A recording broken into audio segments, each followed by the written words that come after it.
So about 7 months ago, I reviewed the MacBook Pro, and basically I slammed it. Now the one big question that I've been getting recently is, have things actually improved with the computer since you reviewed it 7 months ago?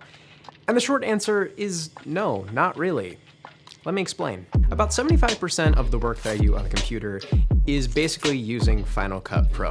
And that is essentially where I've been having the main amount of issues. Whether it's specifically Final Cut Pro that is freezing or crashing, or the whole entire computer that is freezing and crashing, it makes Final Cut Pro really hard to use. Where this happens the most is when I try to import footage. It says it fully finishes importing, I start the edit, I finish the edit, and all of a sudden it says that the footage is corrupted and it won't allow me to export the actual video. Now I can fix this by re-importing, but this happens all the time, and I don't understand why. Another annoyance that I've been facing recently is lagging. For some reason, even after the computer is in idle, it finishes rendering everything, the computer, especially Final Cut Pro, runs incredibly slow. So that said, I hope you like seeing that spinny ball of death. Now you may be asking yourself, is this an issue with Final Cut Pro or the hardware itself?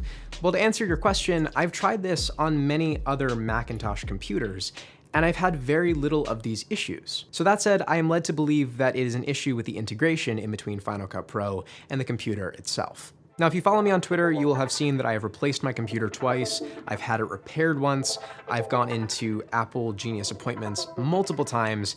And for some reason, I'm still facing the same exact issues.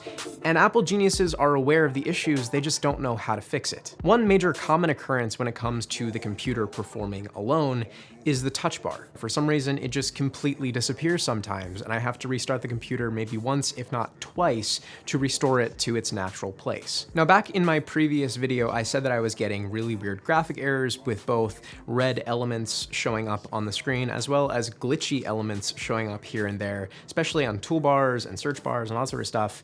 That is still very much present in my computer right now, in actually more places than it was to begin with. For instance, if I swipe over to a page that I haven't used in a few minutes, there will be some graphic distortion either on the top or in an element on the side, and it appears on a multitude of applications: iTunes, Safari, basically every single application that I've used. Now, I mentioned that I got the computer repaired, and they actually did replace some important components, one being the logic board and also the trackpad for some reason. Now, this didn't fix anything. It actually just stayed exactly the same.